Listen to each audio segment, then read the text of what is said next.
Welcome all to the, let me get the right one.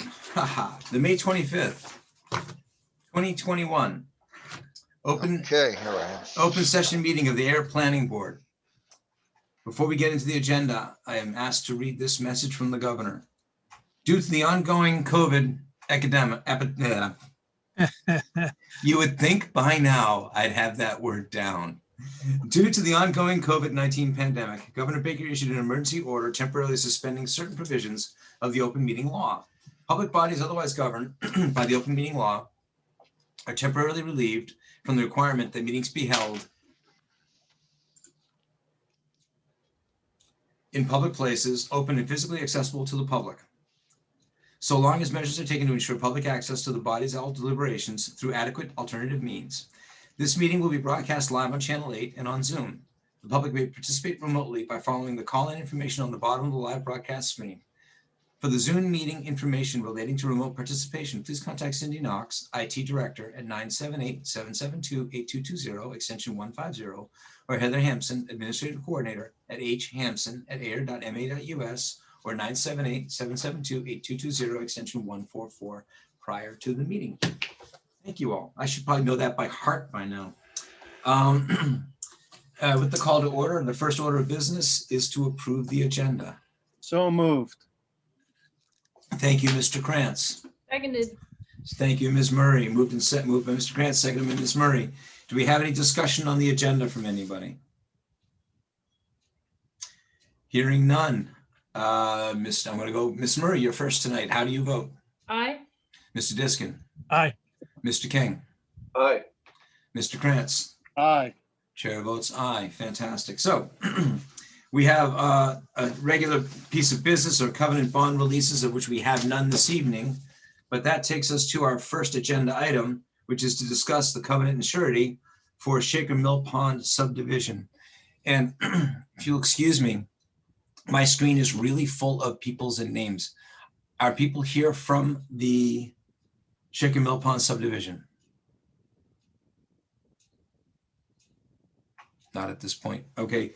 Mark, would you take us through exactly where we are, please? Yes, I'd like to share the screen, if you don't mind, which will help me to describe. Okay, can people, whoops, echo. Can people see this? Yes. Okay, it is my understanding that Attorney Shockett for Dan Aho, the applicant, as well as Robin Klein for our town council, KP Law, have agreed on the text of this covenant, which should bring us to the point where we can endorse it.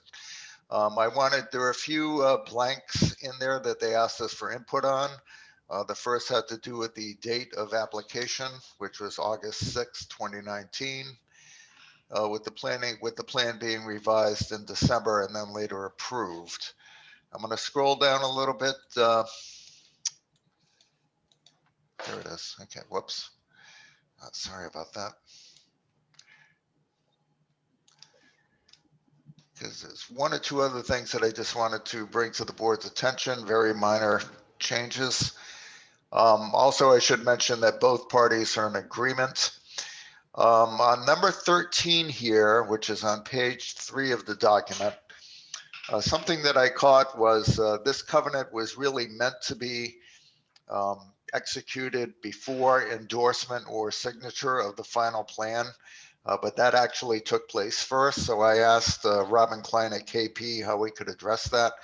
And so she suggested striking out the text that you see in line 13 and replacing it with the bolded text such that it reads now, "This covenant shall take effect upon endorsement of the approved subdivision plan by the planning board." So in effect, it's retroactive, but it's a little bit more accurate than saying shall be executed before endorsement, since execution took place a little bit after that.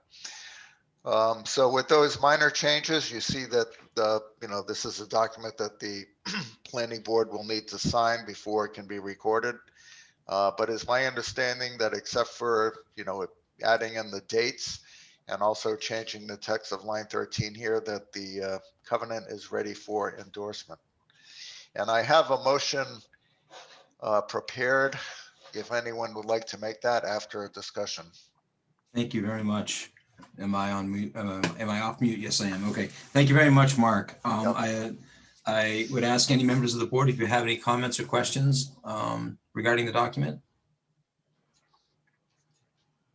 I think I we went over it at the last meeting pretty thoroughly, so I'm good. Yeah. Yes. Yeah, I'm in the same boat, but I got to give him a chance. Is anybody in the audience who, I mean, I think we're pretty much at the point. Mark, thank you very much. I have another question to ask, and that is the amount will be Yes. decided upon by with input from the DPW. Excuse me, what would be decided with input from the DPW? I'm sorry, the discussion about the amount of money that's going to be held. Oh, yes, yeah, that's later. We agreed that Yep. that would come after this. Hey. And that depends on how far they get. They may or may not actually need to do that, but that is, what we agreed to last time. Good. If you'd like, I can go to the draft motion unless there are other questions about the text itself. Hearing none, why don't you do that, please? Okay. I just got to make sure I get to the right one. Yep, here it is. So what I wrote for a draft motion on the covenant here is the planning board accepts the proposed covenant to secure work for the Shaker Mill Pond definitive subdivision plan as presented to and amended by the planning board at its May 25th, 2021 regularly scheduled meeting. Such covenant will be signed by the concerned parties and notarized prior to filing with the town of Ayer and the Commonwealth of Massachusetts. So that last moved. sentence. Okay. Mr. Krantz has moved it. May I have a second, please? Seconded. Ms. Murray has seconded. We moved in second. Any further discussion? I counted to 5 that time. Hearing none. Mr. Diskin, how do you vote? Aye. Mr. King, how do you vote? Aye. Mr. Krantz? Aye. Ms. Murray? Aye. Chair votes aye. And I'd like to make one comment, please, before we close this. We're not, with all of us traveling around and moving around, let's discuss, maybe even offline, how getting word out to have it signed can happen more efficiently, please. I just want to put that out there because we want to make sure we get these things out into the hands of the applicants in a reasonable amount of time. So I just want to put that on the table of how we've been talking workflow. Let's put that in too. Thank you very Yes. much. So that item is done. We don't need to close anything on that. We finished it. Oh, that So- was just a very review, quick yeah. action. Yeah. Good. So, okay, moves us to the second item on our agenda. Actually, the next 2 items are with the same same applicant. So, Mr. Krantz, could we please get it? I'd like to Motion. make a motion to continue the public hearing for the special permit for 2 Sandy Pond Road, McDonald's. Seconded. Any discussion? Would you like to, Mr. Diskin, how do you vote? Aye. Mr. King, Aye. Mr. Krantz, Aye. Ms. Murray, Aye. chair votes aye. Mr. Krantz, would you do the second one, please? Yes. I make a motion to continue the site plan review for 2 Sandy Pond Road, McDonald's. Seconded. Seconded by Ms. Murray. Thank you. Mr. Diskin, how do you vote? Aye. Mr. King, Aye. Mr. Krantz, Aye. Ms. Murray, Aye. chair votes aye. So they're open. May I ask who's here from the applicant, please? Yes, good evening. Jim Cranston here with Bowler Engineering. Also with me this evening is Heather Montecup with GPI, Greenman Peterson. They're the consultant that we brought on board to assist with the traffic study per the request of the board. It's been a while since we've been before you. We've made a lot of progress. A lot of things have happened since.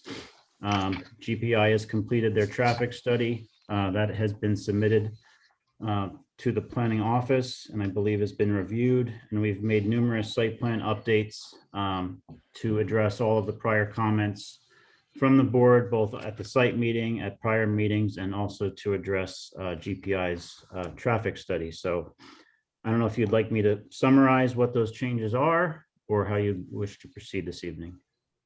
Thank you very much. And thank you for getting that to us. And welcome to our meeting, Ms. Montecup. I'm sure there's something else you'd like to be doing on a Tuesday night. I have another planning board meeting after this, so You're so lucky. full of planning board meetings. I've only got one tonight, and that makes me very happy. But thank you very much. And when is a traffic study not going to be 114 pages long? That's my most important question. You But guys like seriously, data. I think I've said that to this crowd a couple times. It's 114 pages long. But thank you very much. Mr. Archambault, do you have anything you'd like to add at the beginning, or should we let Mr. Cranston go forward? Or do any Yeah, board I members think- have any comments? Right, I was going to recommend the best way to proceed is for the team to walk us through the findings of the traffic study, as well as any minor changes to the site plan itself based on the recommendations of our DPW.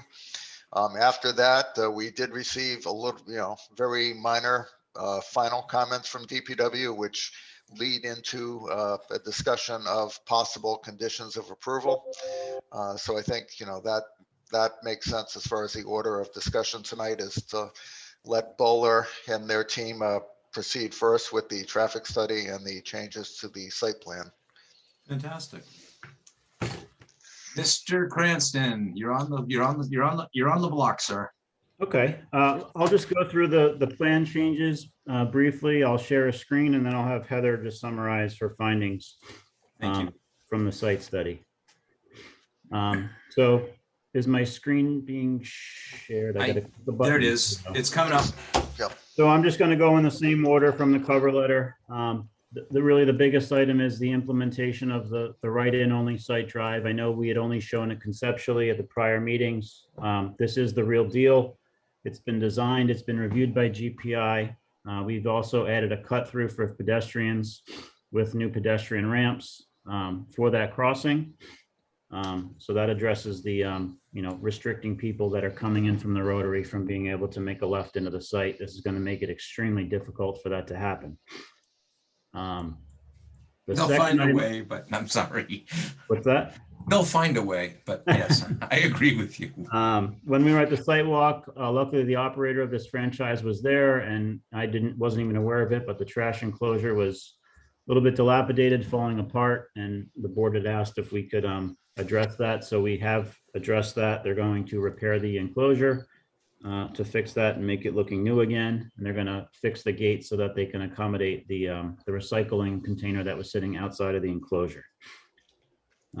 The third item is the grease trap commitment. The DPW had commented on that. The design of that is not implemented, but I think we had all agreed that that would be a condition where we would need to install that as part of the building improvements in order to get the C of O for the new improvements of the remodel. The fourth item is the accessible parking space. We moved the parking space that was closest to the drive-through entry, and we moved it further left. That's going to help alleviate the concern of ADA parking being blocked potentially by the drive-through queue.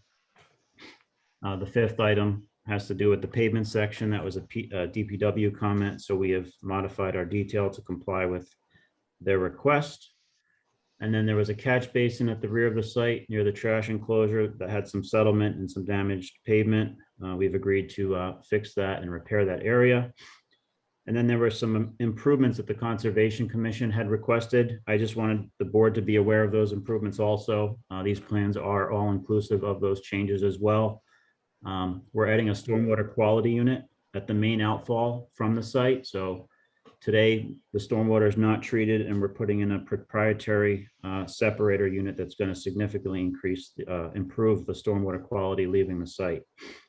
There was also some O&M plan requirements and some cleanup of the slopes that we're also doing to address the Concom's comments.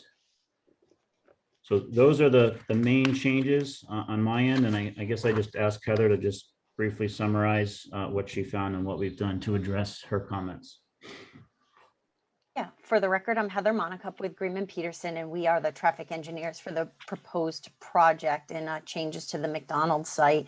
And consistent with the scope that the town put forward, we did prepare a traffic impact and mitigation study. It was submitted to the town. We did look at the two site driveways, both the western and the eastern. We looked at traffic volumes, COVID adjustments, seasonal adjustments, collisions, things like that, as far as how the counts were happening at the intersections today. We also, we looked at the AM peak period, the midday peak period, the PM peak period, and also the Saturday midday peak period. So we looked at a lot of different conditions. We did some analysis at the driveways and basically made observations about truck deliveries, drive-through queues, pedestrian and handicapped accessibility, and any modifications to the site driveways. So in a nutshell, really, we did work with Bowler on the design of the right-in only driveway design. We really wanted that slanted at an angle to try to reduce and restrict left turn movements into that western driveway. We've added the do not enter sign to further enforce that left turns should not be made there.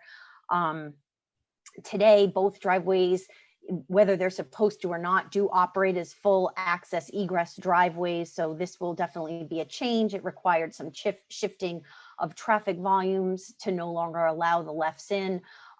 Also with the entrance of the drive-through queue, we feel that some of the traffic that was entering the eastern driveway will now enter the western driveway. So we accounted for all that in our traffic volumes. So in summary, for the analysis part, with all the changes to the traffic flows at the site driveways into and out, we still anticipate there to be adequate, good operations at the driveways, very little queuing in our site observations of traffic leaving the site. There were plenty of gaps in traffic for people to get out. We expect that to anticipate that to continue to happen in the future. I think one of the good things with this site redevelopment is the truck deliveries. If you noted in our traffic study, they take about an hour and a half right now because they're done by hand. With this redevelopment, the door gets bigger and it can accept pallet deliveries, which reduces the delivery time to a half an hour, which is very significant. Today, they take up about 5 to 6 spaces on the site. In the future, where they plan on parking, which would be along Sandy Pond Road, only takes up 3 spaces on site. So that's an improvement with truck deliveries. The drive-through queue, you've seen it, I'm sure. It backs up and people stack on Sandy Pond Road, not because they can't get into the site. It's not a problem with traffic on Sandy Pond Road. It is the traffic and the queue, I'm sorry, the queuing from the order board and the drive-through window. So with the drive-through now wrapping around the building, we add so much more queuing to the site. The max that we saw out there and all the conditions that we've seen, Bowler's seen, the videos that we've taken during the traffic counts, there were about 5 vehicles out on Sandy Pond Road. So that would give a total from the pickup window out of 17 vehicles. And those are during those midday peaks, you know, lunchtime, Saturday midday, weekday midday peak when that happens. With this new layout, at least 14 cars can be accommodated without any disruption to on-site flow in the striped drive-through. We anticipate that during those couple peak periods, we will get a little bit of overflow, but nothing that will back up onto Sandy Pond Road, which is just a huge improvement to what's happening out there for the drive-through. The pedestrian and handicap accessibility, the spaces now meet ADA requirements, and there is now a pedestrian connection from the public sidewalk into the site, which is not there today. So we feel that that is an improvement as well.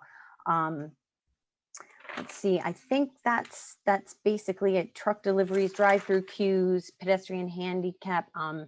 You know, that's really it in a quick summary, but I'm happy to answer any questions that you might have had on the study that we prepared. Thank you very much. I was actually surprised to see that the stacking on Sandy Pond Road was no more than 4 or 5 automobiles at any one time. Empirically, I will tell you there's often 2 or 3 there, but they get on the site and get off the site. So it sounds like that hopefully will be an improvement out there in Sandy Pond Road. I will open it up to the members of the board. If you have any specific questions or comments you'd like to make, please. I have a couple, Mr. Chair. And Mr. Diskin? Jim, one of the items I think you may have added that you didn't mention is the pad and bike rack that we asked, and I see it there now. Concrete pad and a bike rack. That is correct. Yep. Okay. Thank you for clarifying that. Yes. Wasn't in my letter. I didn't see That's- it, but we did add a bike rack. That's off my list, and I was going to bring it up because Ms. Murray asked for that mentioned before. Right. Thank you very much. There's Go so ahead, many Mr. things we Disson. did, I forgot one of them. You're going to have to stay longer at my meeting as a punishment, sir. So I got a couple of other things. So one of the things I noticed, Jim, first of all, thank you, Heather, for the summary of the traffic report. I feel that us asking for and receiving the traffic report, really rounds out our questions that we brought up and helped a lot. So I appreciate that. I noticed that the drawings now call for the accessible parking, and it appears the entire drive-through to have a concrete pad. Is that correct, Jim? Am I reading that right? That is correct. That was part of the original submission as well. Really what the McDonald's approach to ADA accessible parking is, they want something that's going to last a long time. And when you Okay. put in a concrete pad that's rigid, it's less susceptible to movement, and it's going to provide a compliant slope for a longer period versus flexible pavement. So that's No, I really, like it. I like it, but I wasn't Yeah. sure that it was there originally. So thanks for that. If I can make a comment, it also delineates the space visually. So it also delineates the drive-through pretty Yeah. much clearly with the surface being different and so forth. So, Mhm. new sidewalk, east side. You may know DPW commented on the fact that, and I guess the chairman could bring it up later, but that we're going to request a potential the sidewalk along the east side along Sandy Pond Road be extended to meet, just improve the entire sidewalk along the front of the site. I don't know if you got that comment from them or not. I did see the draft conditions and the motion. I did, yes. Yep. Okay, so I'm not sure if you have a comment on that or not. As you leave the site, I guess it's on the east on the drawing anyway, and that's got a stop bar there and a straight arrow. But I'm assuming that we're looking for that traffic to leave and all that traffic to take a right turn. Am I wrong with that? At the easterly driveway? Yeah, no, excuse me. Now, I guess it's west now. East on the plan, west on the site. So that's got a stop bar and a straight line, a straight arrow. So that would be still a full movement. Okay, so I could exit and take a left or a right out of that. Correct. Okay, thank you. The only other quick comment I have, Mr. Chair, is that the drawings include quite a lot of signage, but I don't believe it's in our purview to, with the approval of the site plan, that we're approving any signage. Just looking for a clarification on that. Building And- signage and site signage. And thank you, Mr. Diskin. As I looked at this, I was not able to go to the site and see what's currently there in the way of signage. And that is, yes, signage falls underneath our zoning bylaw, but signage enforcement falls into the, directly into the lap, I believe, of our building inspector. Yeah, that is correct, Jeff. Yep. Yeah, so I appreciate that the plans are very detailed, to be honest with you. And I was gonna ask Mr. Cranston a question about them also. And yeah, there's a lot there, but there's also kind of a lot there now, Ken, and I wasn't able to decide what was new and what was old, if you will. Okay. I'm guessing some of these signs will come down and be replaced with the new look and feel, because the building itself is gonna change in its look and feel.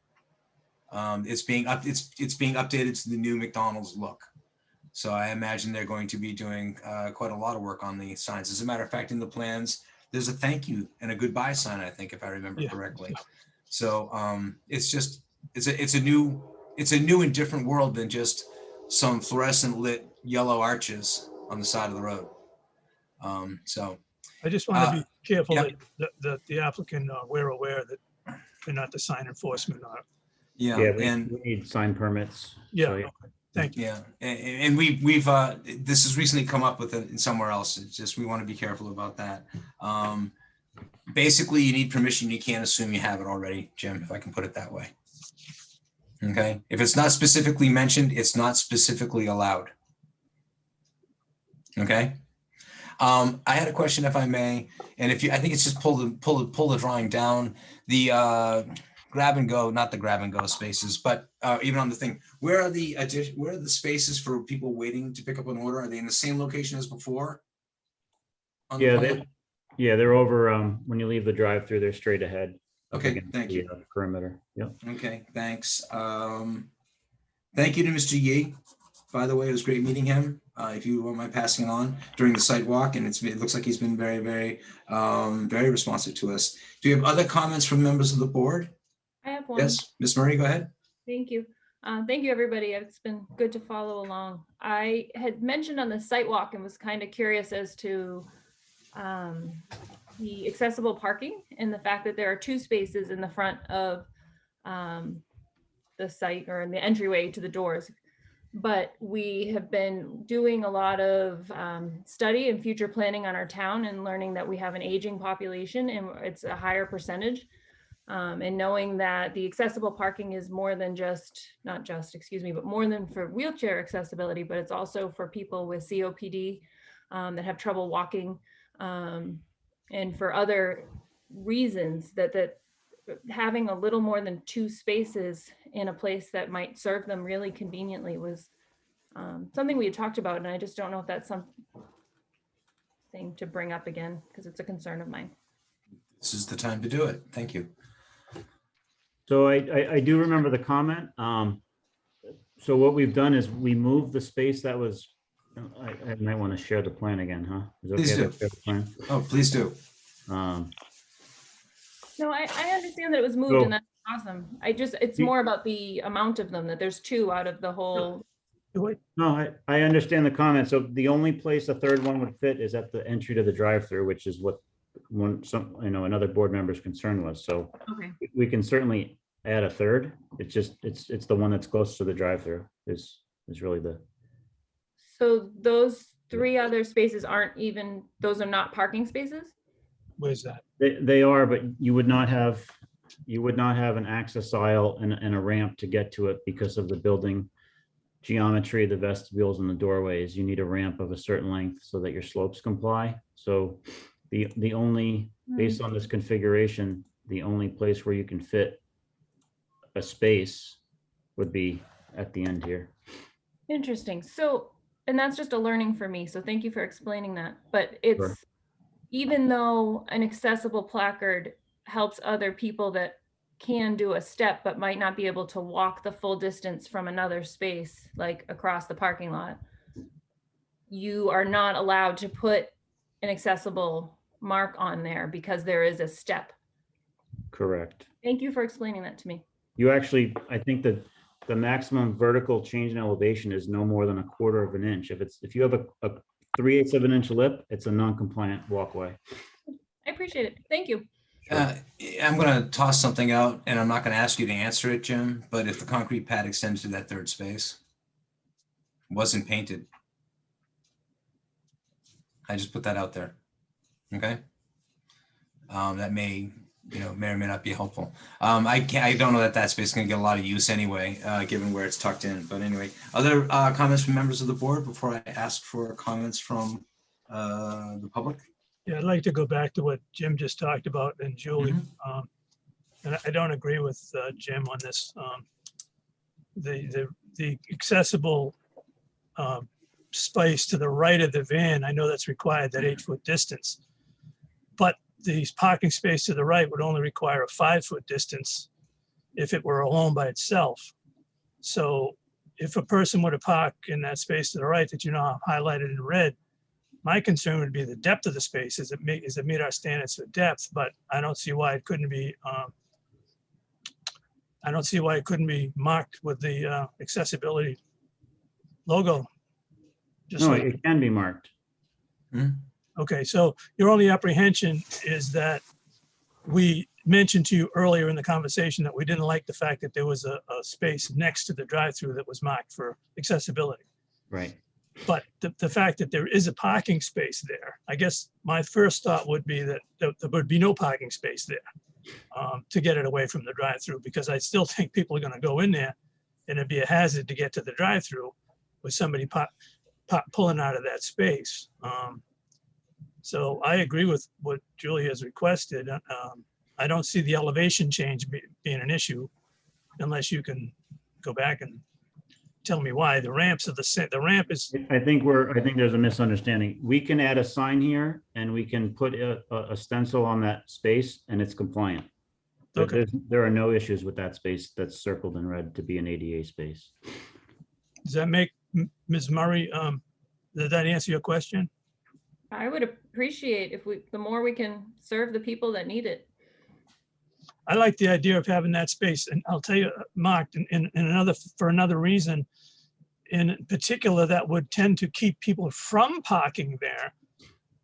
So there's a chance that there won't be anyone there at all, and that would make it safer to get to the drive-through. And in the case that you had the other 2 spaces filled, you'd have that extra space for someone who could use it. So I'd like to consider that to be marked, Jim, and added to it as a revision.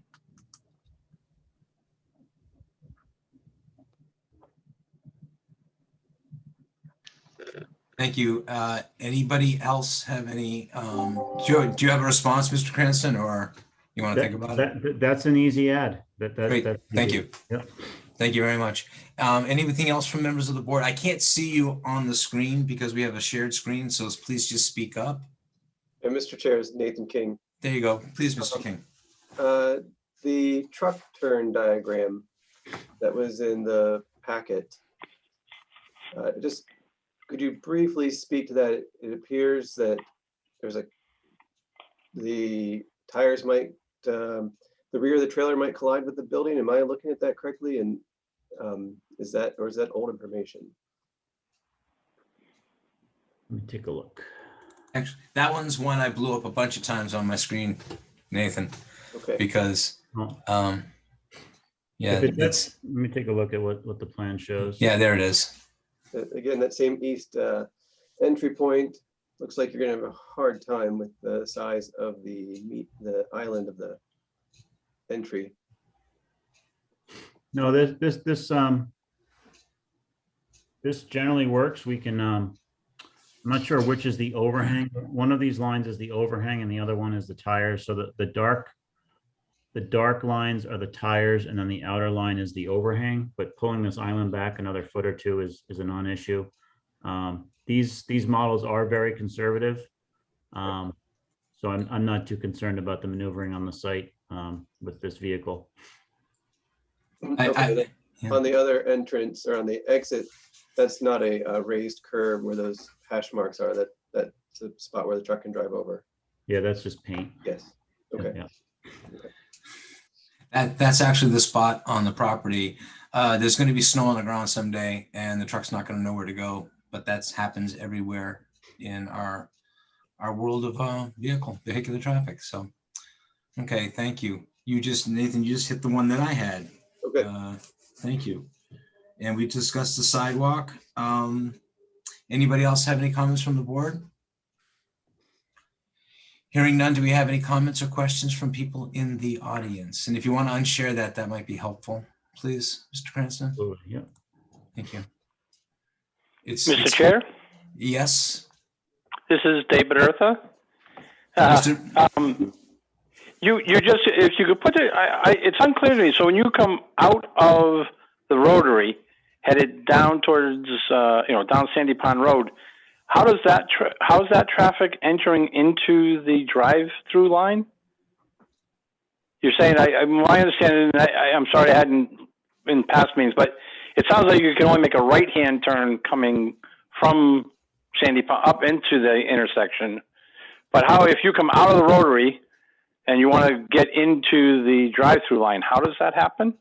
I just don't. Mr. Cranston, it might be helpful if you put the schematic up again with the new design. And if you don't mind, for the benefit of the folks who hadn't been in the earlier ones, Mr. Berdertha. You can just drag the cursor, maybe starting at the Rotary, just drag the cursor as to how a car would come in. Yep. He's marking it now. Thank you, Mr. Cranston. Yeah, you would need to enter the full access driveway to the right and circle around the building to enter the drive-through queue. So to translate that, Mr. Berdertha, the expectation is the car will circumnavigate the entire building to enter the drive-through line.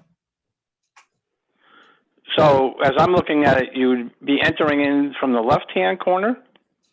The corner next to the neighboring fast food establishment where those arrows are. Okay, all right. I was a little backwards. No, actually, okay. if I may, Mr. Bertha, this is actually not an uncommon thing for this company to do elsewhere, and it's a solution that Okay. they've found to be very helpful. Okay, at first I'm thinking like, oh, so nobody gets to go drive through from the rotary, but now I can see how it ends up working. Okay, well, thank you very much. No, Aaron, if I may, we're trying to keep the folks from stopping at the rotary and getting rear-ended. Oh, yeah, right. what I'm No, I was just there the other day when there was two cars completely parked across the road, waiting to get in, and yeah. So we're trying. So this was a lot of discussion. I really do appreciate you bringing this point up. Thank you. Yeah. All right. Thank you. Thanks, Mr. Cranston. You can, if you don't mind. I'm sorry to ask you to keep doing stuff for me, but it helps me a lot to see what's going on. Any other comments from?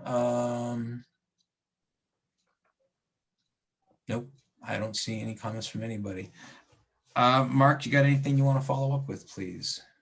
Yes, let me just find here it is. Okay, we received just a few comments from DPW on May 19th, which I will reiterate here. It's on page 4 of my staff report. These are Dan Van Chalkwick, the town engineer's literal words. The Rotary is under Mass DOT jurisdiction, so the sidewalks are owned and managed by them. They pretty much have sidewalks around the Rotary except between Harvard Road and East Main Street near the wetland. Because I asked him about, excuse me, the status of plans for sidewalks around the Rotary. His second bullet is we should ask them being McDonald's, to replace the sidewalk along Sandy Pond Road between the west and east driveways on their property.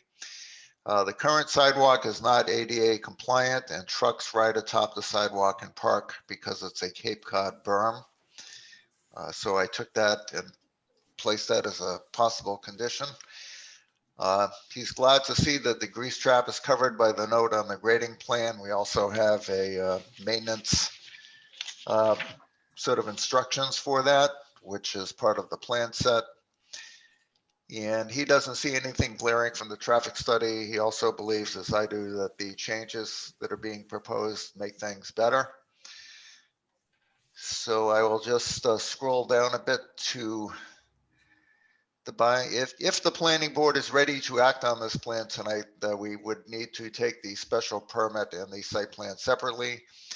And on page 6, I have the special permit criteria that we could read through if the planning board agrees. But before we get to that, I just wanted to go to the very end where we have the discussion of conditions to see if this is something that needs further discussion or not. The first of those is just the reiteration of the sidewalk construction in front of the site. That's condition number 1. Condition number 2 has to do with a bicycle rack, which I believe is also already shown on the revised site plan.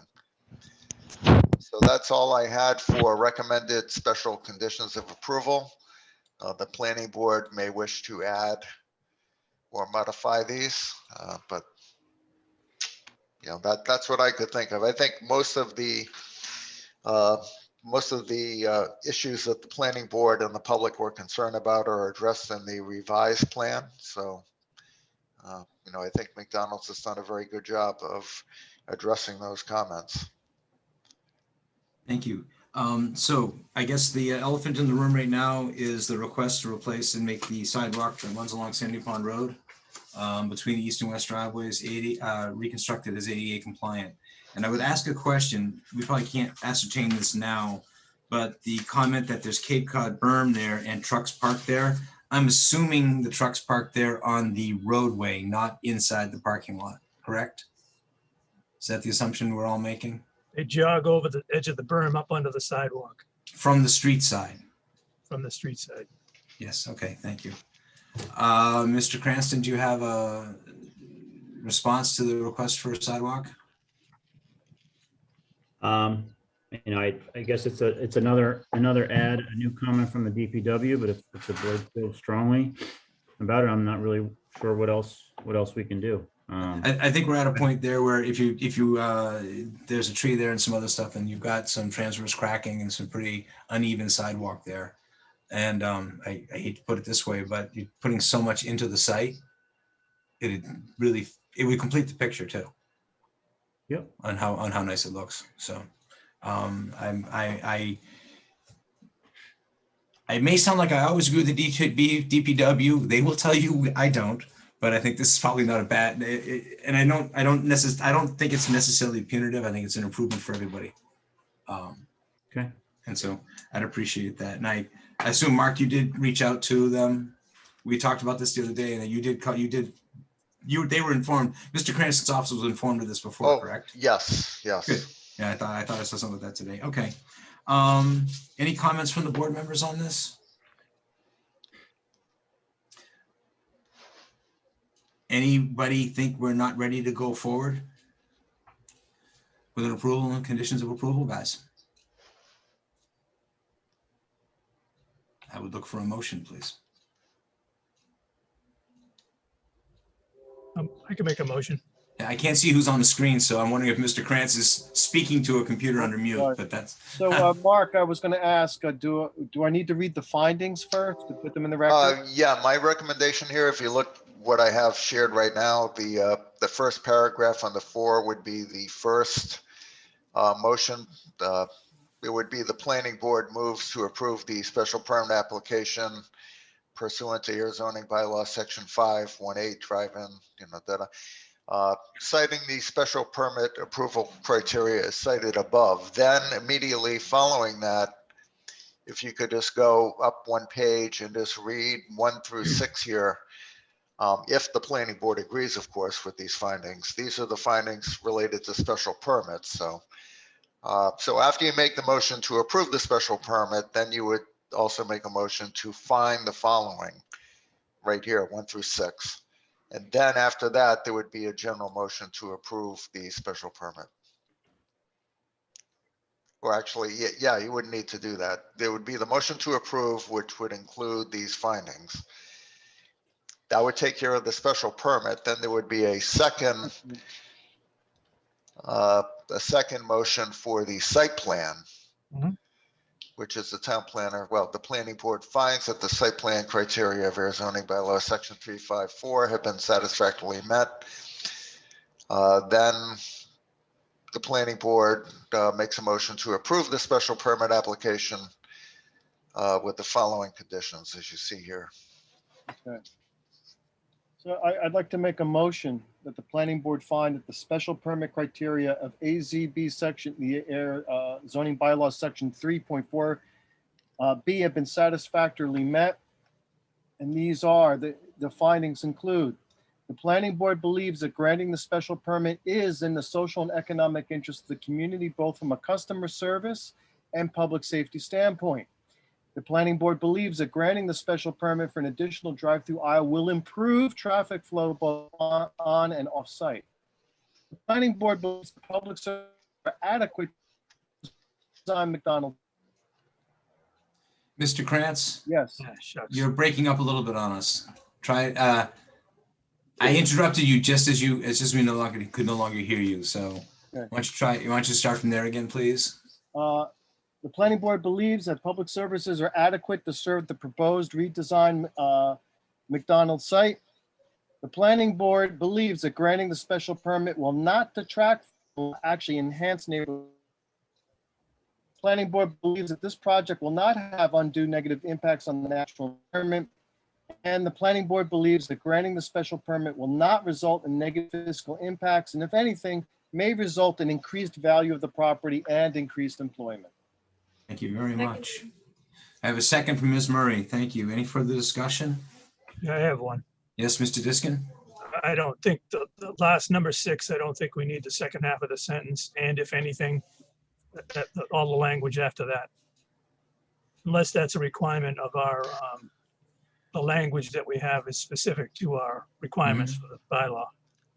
No, it is not. I just thought that, we do have to look at, the potential impact on the tax base and employment as part of the package, but you probably could, drop that last text right here I mean, if you wish. I think we're just speculating there, and Yeah, the yeah. first part of the okay. sentence is the important one. All right. That's my own opinion, Mr. Chair, so the board can disagree if they wish. I'm not going to disagree with you because I see it as opinion, but So I'd like to revise the last portion of the finding and just conclude with the planning board believes that granting the special permit will not result in negative fiscal impacts. Seconded. thank you, Ms. Murray. I was having difficulty with the mute button all of a sudden. Any further discussion from board members? Hearing none. Mr. Diskin, how do you vote? Aye. Ms. Murray? Aye. Mr. Krantz? Aye. Mr. King? Aye. Chair votes aye. Thank you very much. Are you ready to go, Mr. Krantz? Thank you. I'd like to make that planning board approve the special permit Wait a minute. application. Mr. Krantz? Yes. We had a power, I had a power down a few minutes ago here. And are other people having difficulty hearing Jonathan's words? Yes. Yeah, there's a Yeah. little bit of a distortion or Like breakup. a reverb. Yeah, happening. there's like a Right. reverb. So I'm actually speak a little slower, Jonathan, and see if that does it, okay? Okay. Make a motion that the planning board approve the special permit application for special permit pursuant to Air zoning bylaw section 5.18, drive-in, drive-through service accessory to a principal use. Seconded. Thank you. Moved and seconded by Ms. Murray. Further discussion from the board? Hearing none. Mr. Krantz, how do you vote? Oh, excuse me. Okay. Mr. Chair, we have to condition the approval, I believe. For the Read in the special permit? conditions? That's, right now, we're acting just on the special permit, which doesn't have conditions. The conditions go with the Yeah. site plan, basically. Because the special permit is just a list in the table of uses Got that it. says SP for drive-through. That's So fine. the first section that we approved was the site plan, but I thought, for some reason, I thought that was going to be second, but I guess I was incorrect in that. Okay. So we should have conditioned the site plan approval if we, Oh, I think the findings that Jonathan read were for the special permit. So now we're making the general special permit approval. got it. Thank you. Then after that, he'll make the motion for the site plan criteria being met, which is what I have bolded here. Then general approval of the site plan, the last sentence right here with these conditions right here. Thank you. All right. Yeah, I believe we had a motion and second, correct? Yes. Mr. Krantz, how do you vote? Aye. Mr. King? Aye. Mr. Diskin? Aye. Ms. Murray? Aye. The chair votes aye. Thank you. Again, Mr. Krantz, you have the floor. I make a motion that the Air Planning Board approve the site plan for the proposed McDonald's as reflected in the most recent set of plans dated May 7th, 2021, with the following special conditions of approval. 1, the applicant agrees to rebuild, construct an ADA compliant sidewalk on Sandy Pond Road between the easterly and westerly site entrances prior to any certificate of completion occupancy being issued for new construction on the site. And 2, in the interest of promoting alternative transportation opportunities, the applicant shall install a bicycle rack somewhere in front of the McDonald's building at a location acceptable to the town planner and building commissioner. Thank you. Do we have a second? Seconded. Ms. Murray, thank you very much. Any further discussion on this aspect? Yes, Mr. Chair. Mr. Diskin, please. I would recommend that the language in the first paragraph be changed somewhat to say rebuild/construct an ADA compliant sidewalk in accordance with Department of Public Works standards and any other applicable standards. And that said sidewalk have curbing, again, in compliance with DPW standards.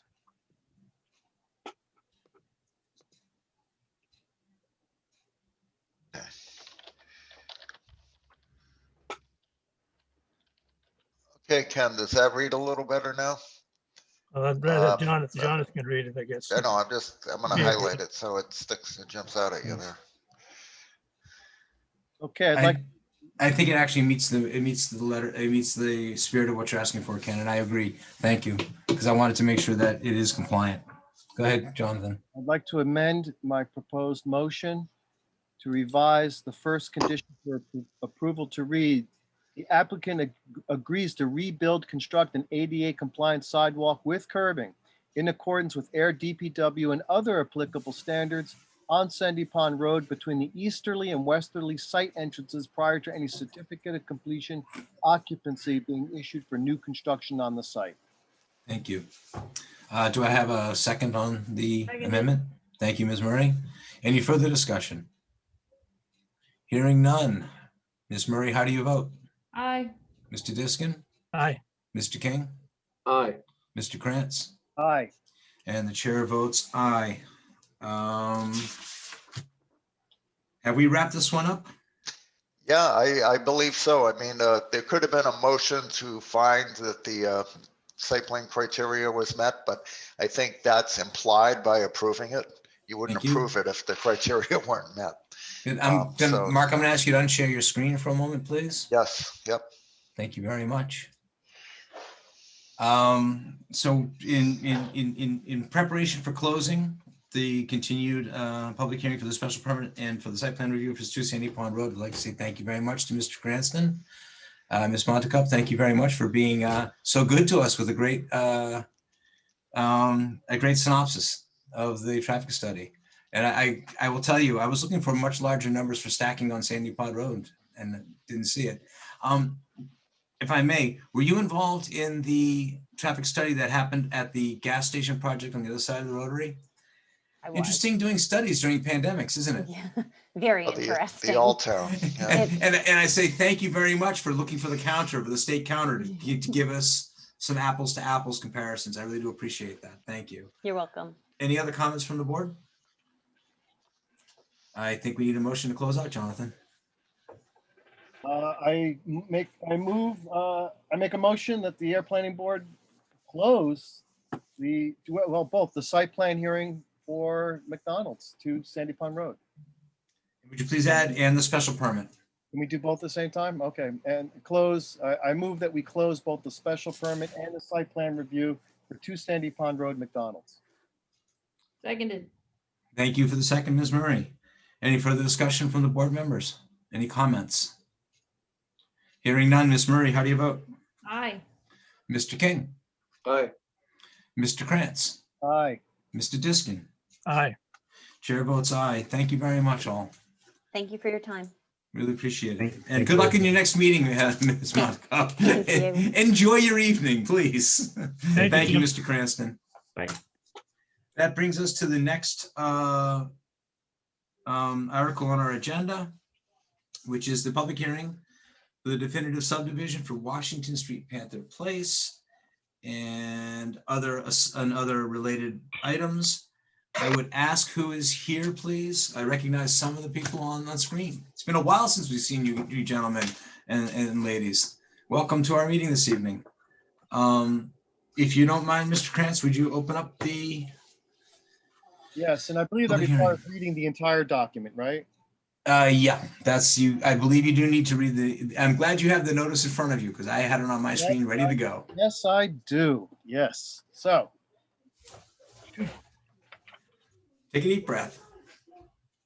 I'd like to read the following announcement for a public hearing for the definitive subdivision plan, open space residential development on Washington Street called Panther Place.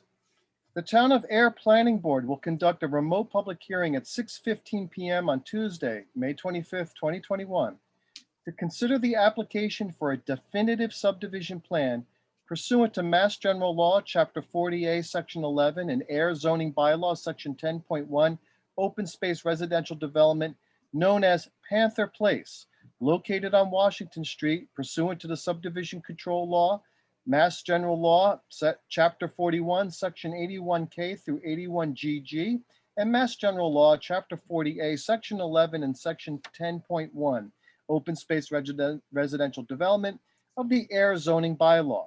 The definitive subdivision open space residential development plan shows 26 dwelling units on 2 cul-de-sacs on 21.22 plus or minus acre parcel. The project will include 11.6 more or less acres of open space with deeded access. All associated site work and utilities are included as part of the project. A site plan review and a stormwater permit have also been submitted as part of the project, reviewed and discussed at the time of the hearing. A public hearing for a stormwater permit for a major project will also be conducted at this meeting for the clearing of more than 40,000 square feet. Several stormwater management infiltration areas will be constructed and will meet stormwater management standards. Property location, Washington Street, Assessors Map 13, Parcel 12, 13, and 14. Applicant, Northeast Site Development. Application and plans can be mailed or emailed by contacting the Planning Board office at 978-772-8220, extension 144, or hhampson@ayer.ma.us. Any person interested or wishing to be heard on the proposed plan is advised to call or email the Planning Board office by May 19th, 2021, or are free to call into the meeting that will be live streamed on APAC. There will be a phone number provided on the screen during the meeting, signed Ayer Planning Board. Thank you very much, Mr. Krantz. It didn't seem that long when I read it. Fantastic. So does that officially open the meeting, Mark? Yeah, the planning board should make a motion to accept the plan for consideration. I did go through the full plan set. It's, I would say, more than complete. They did a really good job of putting everything together. That's not to say we agree with every little minutia about it, but as far as the information submitted, it meets our checklist. They also submitted, things like a draft covenant and conservation restrictions. So there's a lot there to review. So the plan, in my opinion, the plan is ready for planning board acceptance. I make a motion that we accept the definitive plan for consideration for Washington Street, Panther Place. Seconded. I'm looking for the date, but we'll let it go for now. Moved and seconded. Any discussion from board members? Hearing none. Mr. King, how do you vote? Aye. Mr. Krantz? Aye. Ms. Murray? Aye. Mr. Diskin? Aye. And the chair votes aye. Are we going to discuss the stormwater and the site plan review at the same time? Should we open them all up? Yeah, we could. Give us some latitude so we make sure we cover all our bases, please. And Mr. Chair, are you looking for separate motions on all three of these issues? The site plan, the stormwater management, and the land clearing? Well, we just accepted the site plan, so I'm assuming that's open, but it can't hurt to take 30 Right, seconds. the site plan is Oh, we have- section 9.6 land clearing, and then there's also the stormwater permit. Mhm. So there are three, the overall subdivision, the section 9.6 site plan, and then the stormwater, Three which separate. are all part of this one thing, yeah. Give me one motion. Roll them all in, Roll them all in? Yeah. please. We actually need three separate motions because they are three separate applications. Go ahead. 3 motions, Mr. Krantz. We'll do them quickly. Okay. I make a motion that we open the public hearing for the definitive subdivision, Washington Street, Panther Place. Seconded. Thank you, Ms. Murray. Any discussion from the board? Mr. Diskin, how do you vote? Aye. Ms. Murray? Aye. Mr. King? Aye. Mr. Krantz? Aye. Chair votes aye. I make a motion that we open the public hearing for the stormwater management permit, Washington Street, Panther Place. Seconded. Thank you, Ms. Murray. Any discussion? Mr. Diskin, how do you vote? Aye. Ms. Murray, how do you vote? Aye. Mr. King? Aye. Mr. Krantz? Aye. Chair votes aye. I make a motion that we open the public hearing for the site plan review, air zoning bylaw 9.6, land clearing and grading for Washington Street, Panther Place. Seconded. Thank you, Ms. Murray. Any discussion? Hearing none, Mr. Diskin, how do you vote? Aye. Ms. Murray? Aye. Mr. King? Aye. Mr. Krantz? Aye. Chair votes aye. Thank you. It's been a while. Mark, do you have something you want to start with, or should we ask one of the proponents to introduce who's here for what reason and then jump in, or how do you want to handle Right, it? I think that would be good. One thing I noted when looking at the plan is there are minor change, even though the number of lots has stayed the same and the area of open space is basically the same. There have been minor changes to the layout of the lots. I think there are fewer flag lots, and it might be good to have the applicant walk us through the plan, sort of as a general thing. We did receive comments from various departments, including the town clerk, who had some suggestions about road names. That's sort of a soft issue. If I may ask, Mr. Archambault, I believe Yes. that was that presented to us in her capacity as a town clerk, or her capacity as a resident of the I town? believe in her capacity as a resident, though she Thank signed you. it as the town So clerk. I also, appreciate her. And I just want to make sure that we don't have the applicant in a situation where he thinks another town department's. Got it. Thank you, Joe. Thank you, Right. Mr. Levine. Okay. And, eventually we'll have to get around. You got to be some of the careful what you comments. say in America. We're fine. And, before we get too far along, we might want to discuss some of the DPW comments regarding their site distance assessment for Washington Street, whether the planning board wants to look for a second opinion on that, some of the other technical issues such as stormwater management. But, we don't have to necessarily get through all of that in one evening. So. Well, thank you. I appreciate that. And I'd like to, let's start and see where we go. We've got a bunch of interested people here. Chair, Mr. Krantz, yes? through you to the applicant, when we go over the definitive plan, if you could pay particular attention to anything that's changed from the preliminary to this plan, that would be very helpful to us. Thank you. Yeah, I think thank you, Mr. Krantz, but I think we kind of took a long, hard look at the first one. Yes, that's Yeah, right. so it's kind of the Cliff Note version, if you will. Who is going to speak on behalf of the applicant? Welcome all. Well, thank you very much. I think I'll lead off if that's okay. My name is Larry Beals. I'm with Beals Associates. I'll probably do most of the speaking this evening, but most importantly is Joseph Levine, the developer of Northeast Site Development, and Alex Para, who is here advising in a legal capacity. And from my office is Ben Enos, who did a lot of the design work. So between Ben and myself, we're hopefully well prepared to answer any questions anyone may have. So if, as we did in the past, I have a PowerPoint that helps us visualize the plans and run through the presentation. So I will share my screen and start that. Thank you very much. And Mr. Beals, as I always try to do all the time, once the screen is shared, I can't see if anybody in the room has something to say. By all means, please speak up and we'll decide how to handle your concern. But at this point, I can only see a handful of people, and I know there's more interested parties out there. And that's for both members of the board and anybody else who has joined the meeting. Thanks, Mr. Beals. Okay, you're welcome. Now, let me try to blow this up a bit.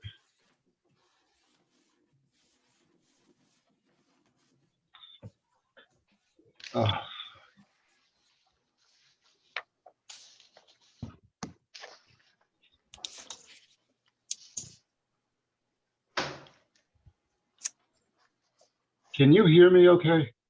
We can hear you, yes. Unfortunately, we can't see your screen. You might want to try stopping and starting again. Yeah, it froze up. I can see you. The video's moving, but not the screen itself. Okay, so I'm going to have to restart my system. I apologize for that. Okay. The other thing is your system's frozen, huh? Yeah. Okay. Well, the good news is, okay, thank you.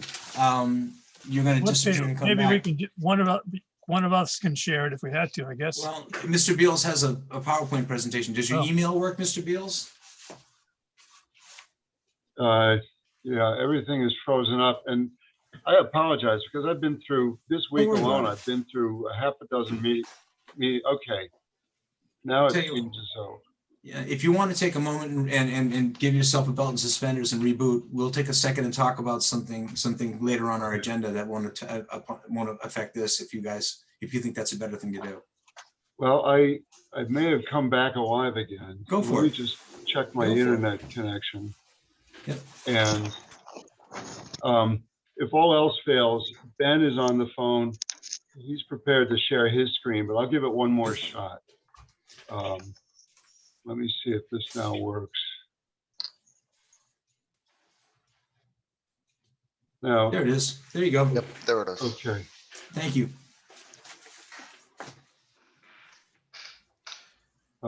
Okay, so we're starting at the beginning. I know we spent a lot of time talking about this project in the past, but you know, we've all been to a lot of meetings since the final meeting that we had on the preliminary. So it may be a little boring, but we're going to rewind the clock a bit and refresh everyone's memory so that many of the designs, some of the design elements are a function of that earlier permitting process on the preliminary.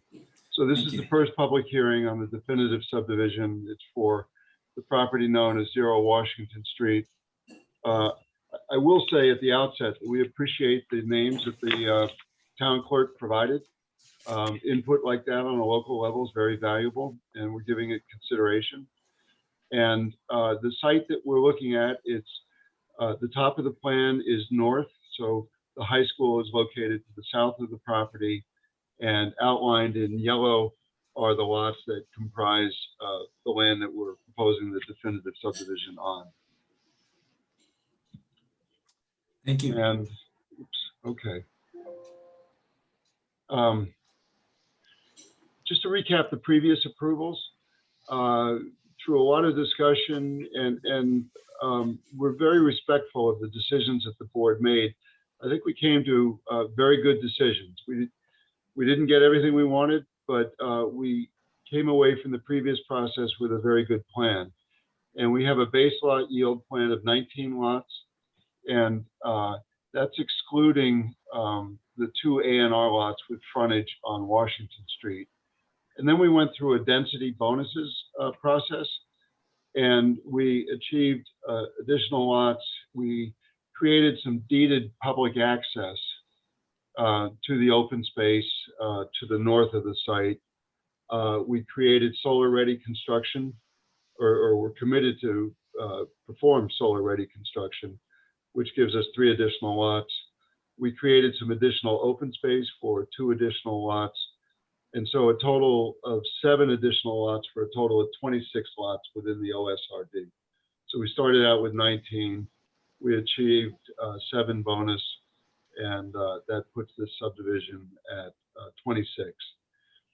We also requested a few waivers. We did not get every waiver that we requested, but the board did approve a waiver that topography not be required north of the power line easement because we're not doing anything out there. There's no changes. It'll be protected as open space. So the board granted that waiver, and then it approved that we located trees only with a diameter at breast height of 24 inches or greater. And we located those trees, and they are on the plan. So that's the previous approvals. And from that, we developed the open space residential development plan with 26 lots and 2 A&R lots. And are you able to see my cursor? Okay. Yes. Yes. Okay. So the 2 A&R lots are on the southeastern corner of the property with frontage on Washington Street. And then the OSRD lots are created around Panther Place and the cul-de-sac Claw Lane located in this area of the site. And we also created some of the lots off of the cul-de-sac with common driveways. And to refresh people's memories, to the top of the plan, or the eastern side of the site, is Moore Lane. There's an existing residential subdivision located where my cursor is now. Just below that, or just to the west of it, is a fairly large wetland area that I'm tracing right now. It's a natural resource area. We developed this design to protect that area, and it actually creates a very nice natural buffer between the existing homes to the east, and then the proposed homes located within the definitive subdivision. This plan wound up with a total percentage of, it's 55% open space.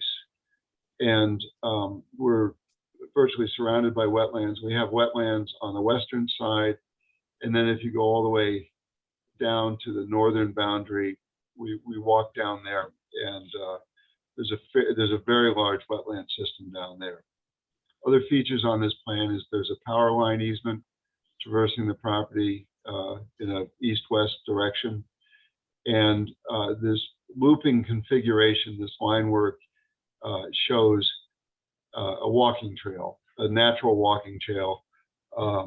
It's not going to be paved or rendered impervious or artificial materials, but it's intended to create access from the cul-de-sac down the access easement onto the walking trails, looping through. And we've got a short loop. If you're not an energetic walker, we have a longer loop if you have more energy, and then you can run a figure eight if you have a tremendous amount of energy. We look for opportunities to try to connect it to other trail systems, but we're sort of hemmed in here. But all by itself, it's a nice experience back there. There also, as everyone is aware, there's a natural heritage boundary, which shows up here in yellow or orange that I'm tracing. And you can see the way it was developed is it traverses across our site roughly parallel to the power easement. And then it hits the property line to the east.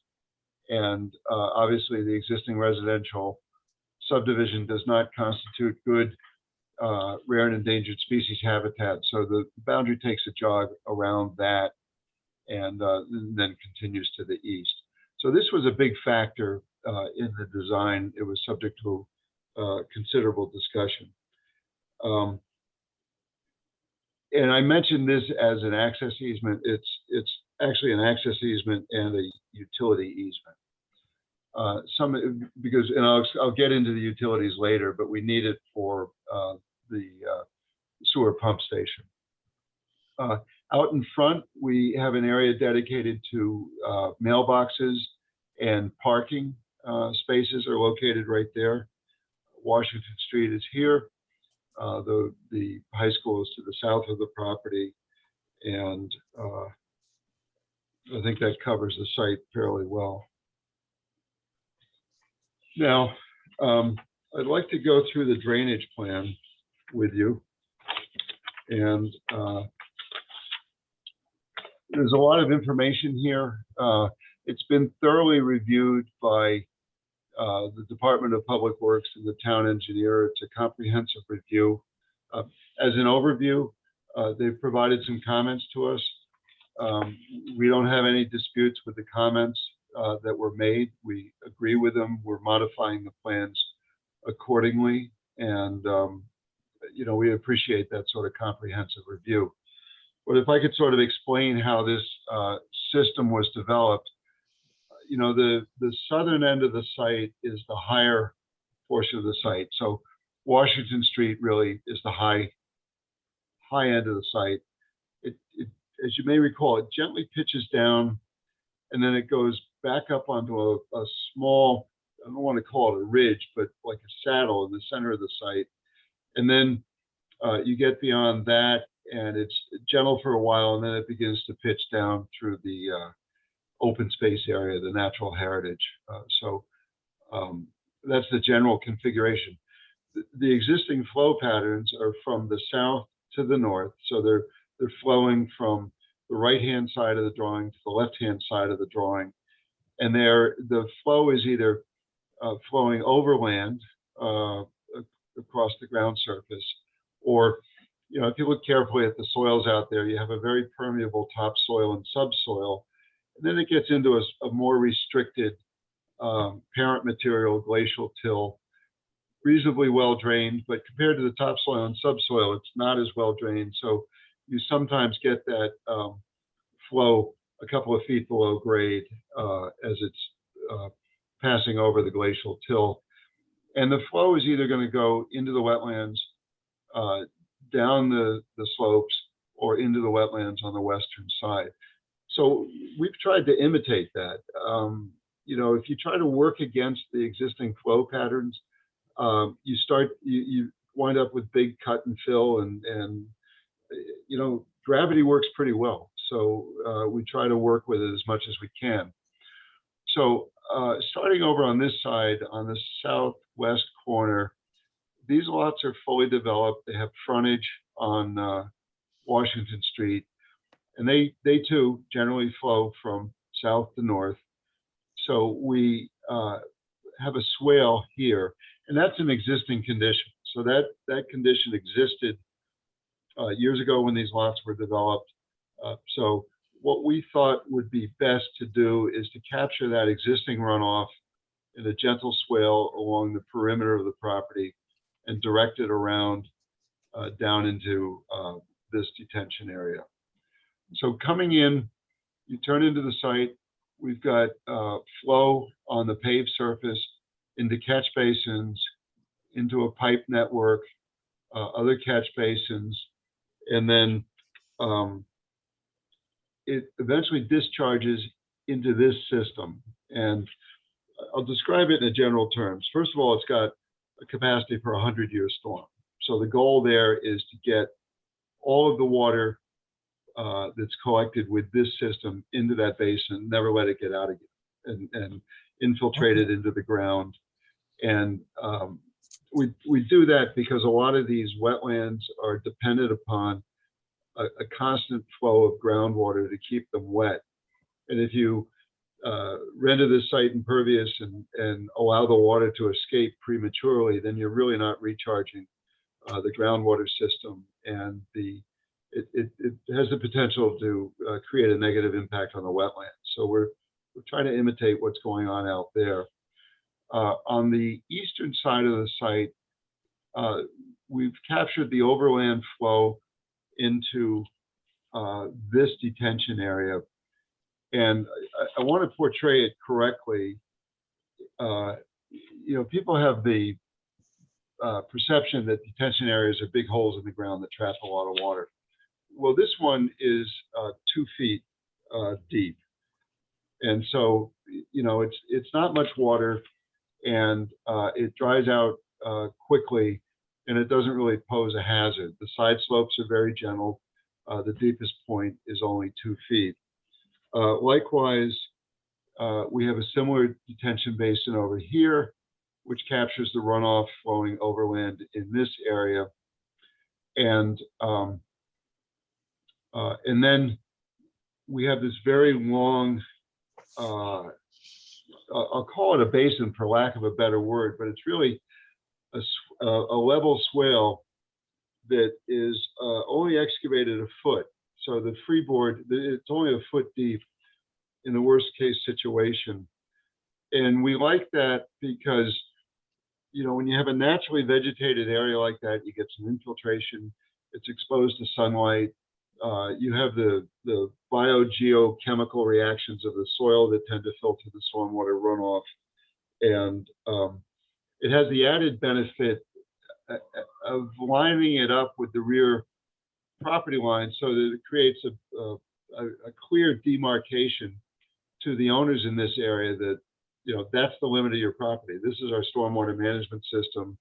And more importantly, beyond that is the open space. So, you always worry about lots like this that have the lawn creep and the swing sets get in the back and Christmas trees get tossed over the boundary and dead Christmas trees. And I think the reason we put that there is it accomplishes 2 things. It's a good stormwater management system, and it provides a clear, permanent demarcation to the limits of everybody's lot. And then the only thing I haven't talked about, I believe, is this small basin in the shorter cul-de-sac. We've utilized pretext inlets, and they're located right there and right here. I have a picture of it that'll create an image for you, but it's a system whereby runoff from the roadway is collected, goes down into the unit, goes through a series of baffles. It acts in essence like a forebay to pull suspended solids and floatables out of the stormwater, and then the water that gets discharged out the other side is cleaner, that then goes into the rain garden in the center of the cul-de-sac. So if I can, I'll move on. And these are precedent images intended to convey how these things work. So these are pretext inlets on another site where the stormwater runoff comes from the parking area into the inlet. Within that concrete box is a series of baffles and filters, and the water comes out the other side cleaner than it goes in. This is a more close-up. And we've highlighted what we think is good about these devices is that it removes trash, sediment, and floatables. And it's inevitable in any residential subdivision that you're going to have some trash, sediments, and floatables in the stormwater runoff. So that's a good trap for that. And it reduces critical maintenance visits for the biofiltration areas. So all of your runoff from this parking lot and from this area is getting filtered through these. So it keeps that biofiltration area much cleaner. When you have an open inlet, all the trash flows into it, and then you've got the mess of having to pick the trash out of it, which doesn't happen. It's much easier to maintain a single unit than it is to maintain a large biofiltration area. The biofiltration areas in the rain gardens are good because they remove pollutants such as phosphorus, nitrogen, and metals. It's inevitable that you have those constituents in a residential subdivision, from lawn fertilizers, automobiles, and this provides a trap for that. And it removes, as I said earlier, pollutants through filtration, microbial activity, and uptake by plants. Just as a design approach on these things, we like open systems because the best thing about it is you can tell if it's working or not. You know, there's a lot of systems that put units under the paved surfaces, and you have no idea what's going on in those systems until a real problem begins to manifest itself. And a lot of water superintendents have told me they like these systems because they can drive up, look at them, and they can see whether they're functioning properly or not. If they look like you see in the picture, they're functioning well. If there's problems beginning to manifest themselves, then they know they need to do some repair work on it. Yeah, can you take a question, Larry, Yes, I can. while we have this up? Can you detail that the curbing that's next to those is a vertical granite curb looking at these photographs? Yeah, I believe it's vertical granite, potentially a slope granite, but it looks to be granite, yes. So I guess that would be something I had on my notes I haven't brought up yet, but for these to function properly, what I'm getting at is it looks like there needs to be an integral curbing system. Correct. Okay. Correct. May I ask another question, Chair, Mr. Chair? Yes, please do. So Larry, what if, I noticed that part of the way the biofiltration area works is through microbial activity. What if the microbial activity in the soil is compromised by pesticides and herbicides that people may use in the subdivision? Would that compromise the functioning of this of the rain garden filtration area if that were to occur? Well, in these systems, you have the biology. So in an extreme case, it would take a lot of pesticides to wipe out the microbes in the soil, and they're constantly refreshed. But let's say we lose all the microbes. There's the soil has a tremendous capacity to absorb contaminants and pollutants. And I could probably spend 3 days talking about that, because that was actually my thesis in graduate school. Okay, great. Transport of phosphorus through soil systems. And, the soil is just a huge sponge. And so if we have that doomsday scenario of the microbes get wiped out, the soil will continue to function. The flora and the vegetation is going to go dormant over the winter anyway. Right. And it'll probably be rejuvenated in the spring. But boy, it would have to be catastrophic to put enough pesticides in there. Frankly, fertilizers that contain pesticides have levels such that the lawn will survive and the microbes in the soil survive. Does that sufficiently address the Oh, question? absolutely. Thank you, Larry. Appreciate Okay, it. you're welcome. And this is a utility plan. It's fairly simple. Again, we spent so much time on this on the front end with the board that actually engineering it was comparatively easy, because it's such a straightforward design. We used blue to represent the water, and the water system comes down the cul-de-sacs and provides water service to each lot in the subdivision. And then with the sewer system, the connection is up here in Washington Street. And while the topography works well for stormwater management, it doesn't work so well for sewage disposal. So what we've got is a gravity system that flows down the road.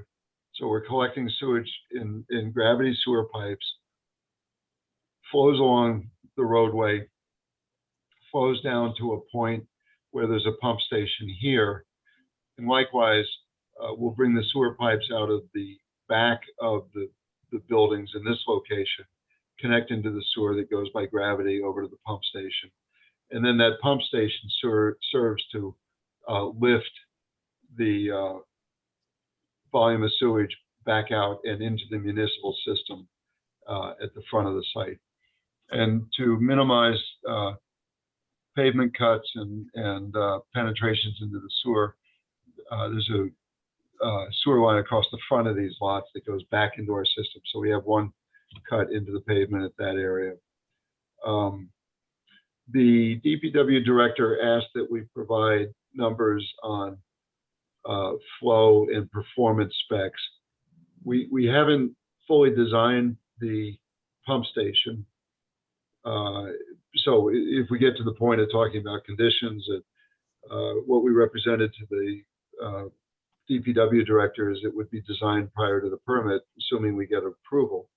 If we don't get approval, there's no point in designing it. But he insisted on volumes and performance specs for the pump. So we've provided those. And I suspect that's so that he knows that the system that we're proposing has sufficient capacity.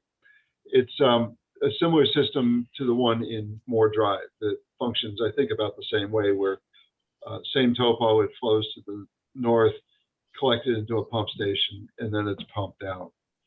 Those are the utilities. And then I just wanted to talk about the public accessible open space. We have 11.15 acres. The access is through this point here, this access and utility easement. And then throughout everything that's crosshatched is public accessible open space. We have a lot of the resource areas in there. The wetland resources are in that space, so they're protected in perpetuity. And then this is the balance of the land.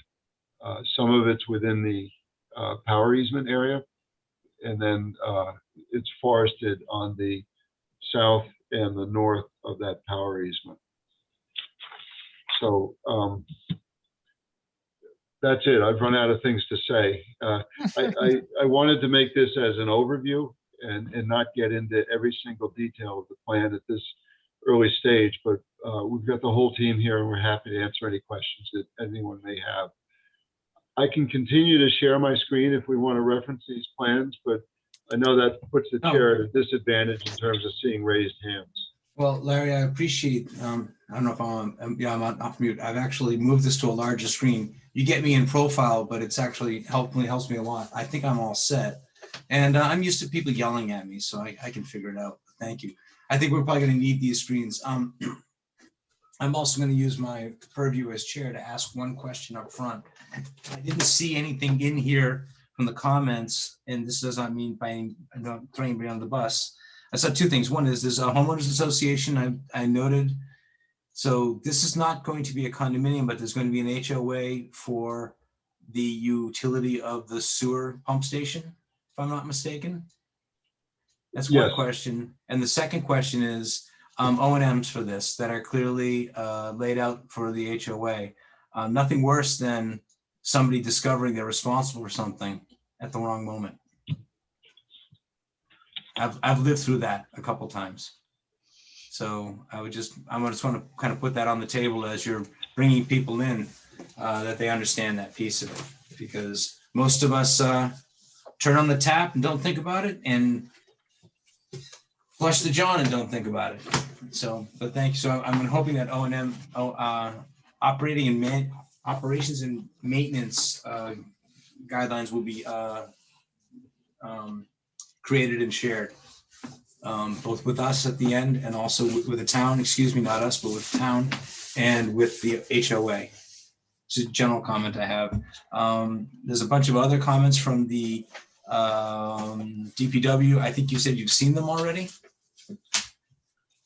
Yes, they were, I believe Mark provided them to us. Yep. We've gone through them. Yep. If we had problems with them, we would be discussing them with you right now. If we had a contrary opinion, you know, I have a lot of respect for Mark and also for the town engineer, and all the comments are valid. And we're in the process of providing a written response to respond to each question and also to revise the plans accordingly. Okay, thank you. And by the way, our goal in this process with DPW and town engineer is to receive a letter saying they've addressed all our comments and we're happy with the plan as revised. Well, I appreciate that. And yeah, it just going through their comments, it's, you know, the plan has become very detailed. It's very nice. And there are, you know, it's nice when the second set of eyes takes a look at it. With that being said, do board members have anything they want to discuss at this point? Questions, thoughts, or comments? Mr. Chair. I have a few things, but I'll go after Jonathan. Yeah, Okay, mine will Mr. be very Prince. brief. I just want to say that in general, I'm just very pleased with this set of drawings. I was impressed that the applicant has really made a sincere and informed effort to respond to our previous comments during our discussion of the preliminary plan. And specifically, what stands out for me is that I appreciate that there are fewer flag lots. I appreciate too that the applicant has taken advantage of the flexibility of lot sizes here to create, I think, a much handsomer overall layout. And I'm impressed by the arrangement of the stormwater facilities I think is elegant.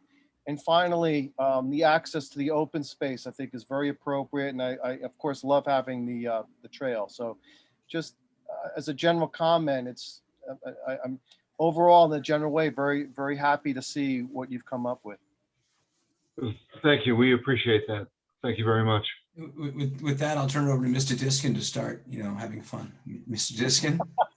I'm not as eloquent as Jonathan, and I certainly don't find anything elegant about the black and white drawings, but I agree with the fact that it looks like they've taken our comments and to heart, and that's a good thing. So I did read the DPW's comments today, and I did actually talk to Dan Van Skelwick about them, but I had a couple of other things as well.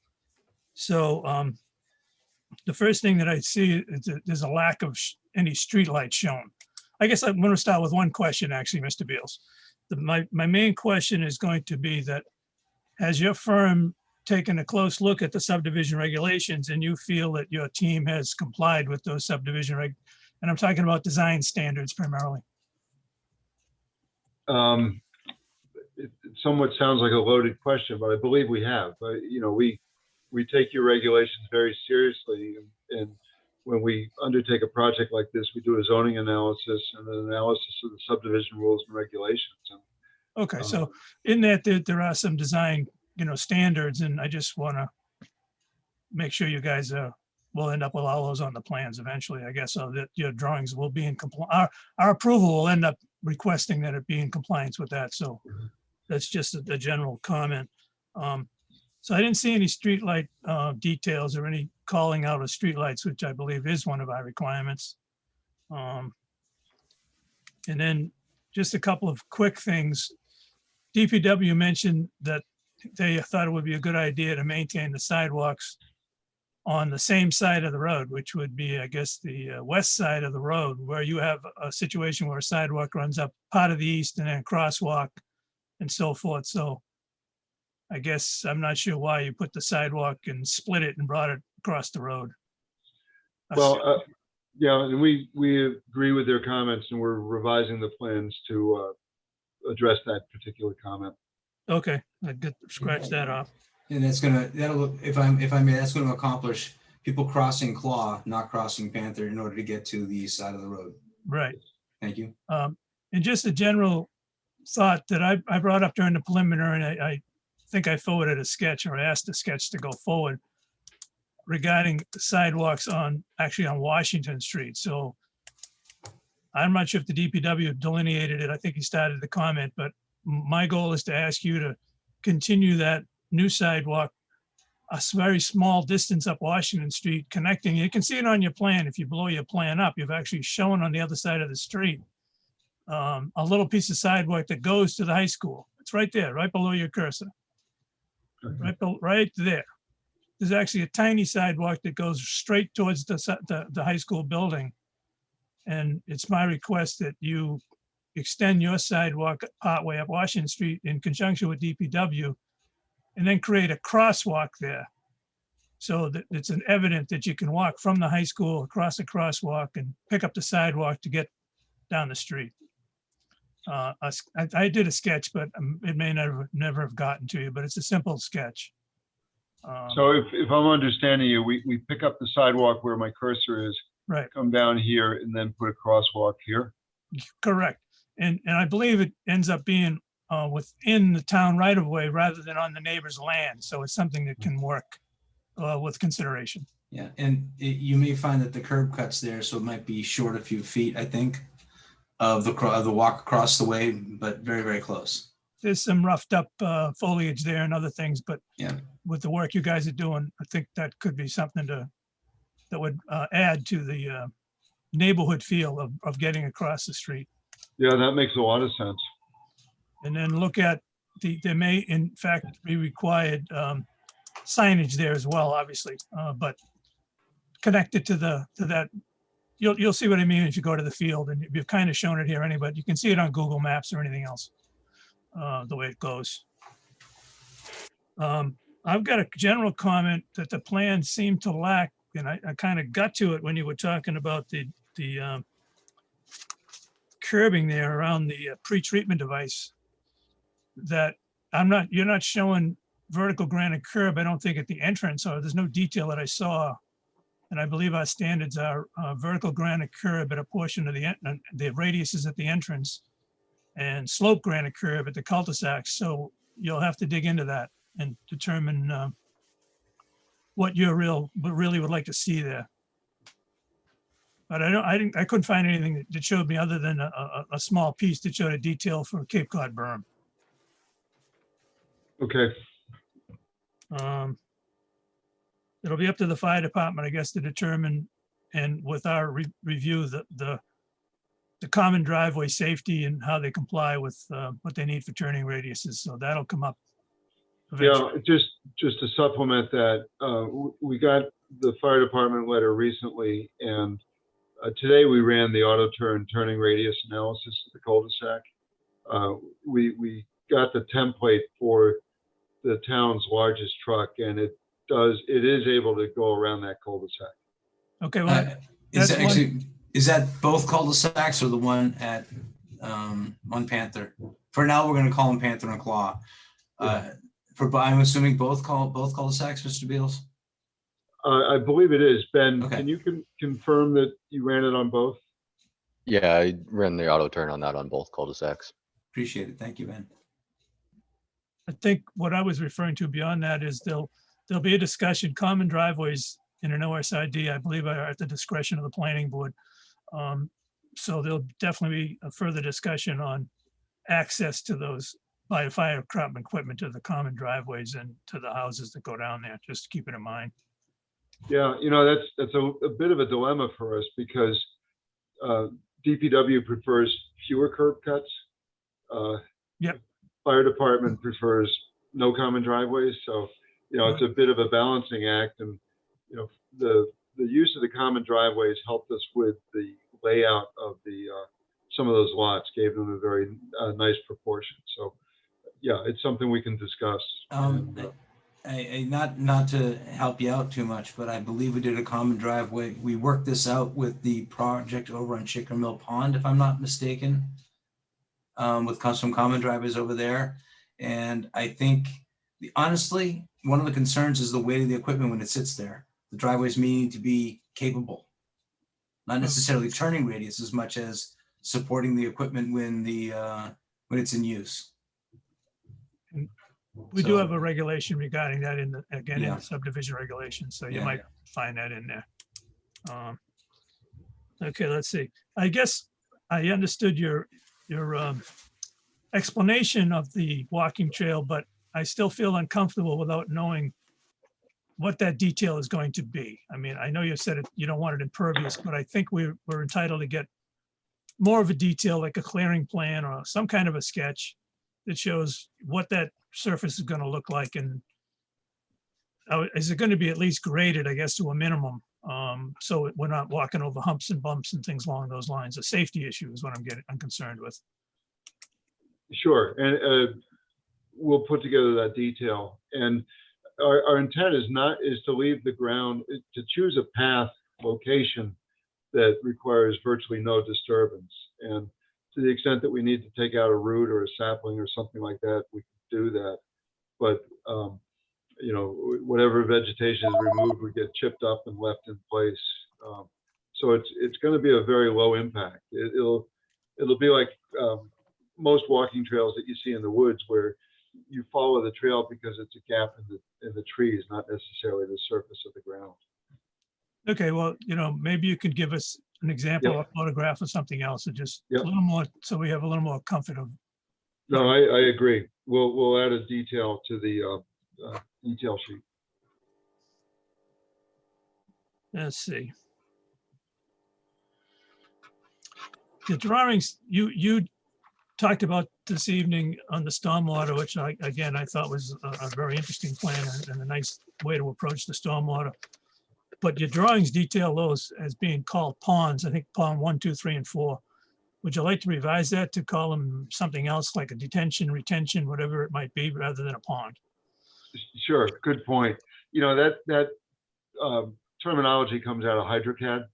And so when you're modeling a stormwater system, it's expressing the difference between a pipe and a pond. I appreciate that. I couldn't find pond 2 to save my life, by the way. I just found it on the plans as you were going through your presentation. Can you go back to that stormwater slide if you don't mind, if the board doesn't mind? Ken? Yep. If I may, and I want to get Mark's opinion. We're going to come up on, I appreciate, gentlemen, you being patient this evening, but we do not have an unlimited amount of time. And so we're not going to get through all of this tonight, I have a feeling. But let's keep going. I just have one more thing, I think. So that's a good point, because they're not intended as ponds. So we'll change we'll figure out a way to give it a different name. So the rain garden that's at the end of the proposed claw circle, that clearly that's pitched downhill from the main road to that rain garden. There are no catch basins on that street. So you're depending 100% now on that rain garden to take that water, all the water that's on this the new street, all the water that's coming out of these driveways, which I'm guessing some of them are gonna pitch to the street. That's all been part of your calculation that I'm anticipating is what I'm getting at. Correct. No catch basins are needed, is what you're saying. Well, we're using the pretext units. They're Right, well- functioning as catch basins. So the pavement, the high point of the pavement is obviously gonna be around the edge of the curb and the whole thing's gonna pitch down to the center of the cul-de-sac. Yeah, if you look very carefully at the drawing, you'll see almost like a V. I got it. And that's that contour directing the water into the pretext unit. And then there is an overflow. This did not have the capacity for That's what 100 I years. wanted you to go over with, that particular difference. Yeah. Okay, so that's the difference between that one. It may not handle that amount like you said on the first one, so you've got the overflow to pick it up in the other detention area. You're exactly right. Yes. That's what I have, Mr. Chairman, for tonight. Thank you. Thank you, Mr. Diskin. Other members of the board have questions about the presentation so far with Mr. Beals. I have one. Please, Mr. Krantz. What, after development, what part, who becomes responsible for maintaining that trail? I think I can address that, Mr. Chairman. Please do. Good evening, Mr. Parra. Good evening. Thank you.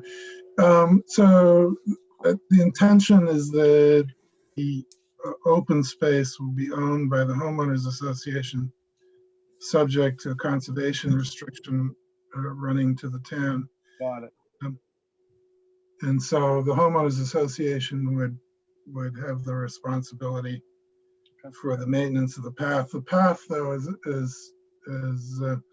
Larry, mentioned, is more a matter of clearing trees and brush out of the way to permit people to walk than anything that's constructed. No, I got you. And so that would be that. And if I could just very quickly, Mr. Chairman, the bylaw does require that the homeowners association, documents be submitted to town council for town council's review. I drafted that, but we took the template from the John Carroll Reserve because we've been involved in drafting the documents there. And it pretty much follows that. So if we could move that process forward, if the planning board is prepared to refer the HOA documents and the conservation restriction to town council with, for review, that would be helpful while we're going through the rest of this process. Speaking for myself, I have no trouble with trying to get things done in parallel. To be honest with you, we've got a lot going on, so it still may take some time, Mr. Parra, but if you have a set of documents that are ready to go, I don't see any reason. And Mr. Archambault, you may speak up if you'd like, why we can't get that process moving forward also. No, we can get it going right away. Yeah, I just request, since they have everything bound in the big packet, if they could just, send me PDFs of both proposed documents, the homeowners association document and the conservation restriction. I will send it out to our council right away. And I will tell you that having been in and around condominium management since 1976, you can send me a copy. I'll look through it too. Very good. I'll take care of it. And as brutal as that sounds, it's something I've been doing for a while. But no, I'd appreciate that because I'd like to understand what the HOA's responsibilities are, because sometimes what you put in a document and what actually happens on the ground is a challenge. And we want to make sure that everyone's got their eyes open on this one. Any other comments from the board? Excuse me. Mr. Chair, I know I'm not the board, but I just wanted not to discuss this evening, but to just put this on the plate for a future meeting. The issue of whether it's possible to save some of the 24-inch diameter trees that were identified as a result of our requests in the preliminary plan review. I realize that, it's difficult to save large oaks, especially in the interior of lots, but I think that some of these trees may be savable with some careful planning. So that's just something not to discuss now, but something that we can look at later. Also, Joanne, the conservation administrator, brought to my attention that that little access way into the open space that comes off of the cul-de-sac, Panther Place cul-de-sac, there's a bit of a drop, a sort of a vertical, you're going downhill. So some sort of steps or stairway might be better than just a natural surface there in that little entryway to the open space. And I think there are one other two little design issues that, she pointed out to me that we can discuss next time, but. Would you please, maybe you want to share those with Mr. Beals? Only because it's difficult to do that kind of, this kind of work we could very quickly gather around on a piece of, on a set of plans in a room and point at it and say, oh yeah, we all see it. It's very difficult. Yeah, we'll have to enlarge the plans for the next time to see where the stairway might make sense as the entry to the path system. The issue of the large trees, we'll have to look at it, perhaps on a lot by lot basis. And another comment she had was whether the very narrow stormwater facility to the north, just north of those lots, whether that was in the technical open space or not. It was hard to tell from the original plan set. Looked like it was in the But I easement. think they are. Yeah, that linear 1 foot pond, so to speak, is technically within what they're proposing as open space. I didn't think so. I don't think so. You sure? If they go back to what they showed as their open space delineation, which is not this sheet, I think it was. Keep going. It was one of the ones you just showed us fairly recently. Next one. Nope. Next one. Yeah, I don't think you Here. Here. Because you see that hatched area right there where he has the cursor? Yeah. That cross hatching is meant to be the open space, and that right there is the linear stormwater management pond. Good. In the past, the planning board has allowed some degree of stormwater management facilities within the open space. We like to limit it. And I think the rule of thumb that we had sort of ad hoc before is that it shouldn't exceed the extra open space, the 5% extra open space that they provided in order to get the density bonus. So that's something we can look at later. Is that clear, Mr. Beals? Yeah, I her question. understand the intent of the comment, Okay. so we'll take a hard look at it. Yeah. Thank you very much. Okay. Other comments from, and Mark, I was going to say members of the board or you, Mark. Yeah, sorry about that. And I wanted to make sure I at least brought up those issues for the next meeting. Well, thank you. I'm going to ask if there's any comments or questions from any members of the public who are attending the meeting this evening. Please just speak up if I can't see you. Hi, can you hear me? Hi, Susan. Yes. It's me. I'm the resident, Susan Copeland. From Mountain View, correct? I'm on Mountain Avenue. Sorry, Susan. Mountain View's on the pond. I'm nowhere near a pond. I'm new here, Susan, remember? I'm actually almost in a butter to this subdivision as a resident. And I did submit some thoughts towards changing the names, which does not need to be discussed tonight, but I did want to say thank you to Mr. Levine. He did reach out to me, which I very much appreciated.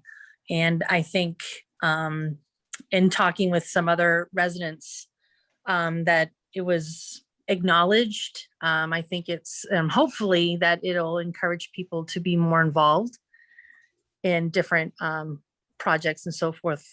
But so I just wanted to say thank you to the board and to the gentleman on the project for reading and listening to my suggestions. And this has been a great discussion to listen to because myself as a resident again, when I saw some of the preliminary plans, I cringed.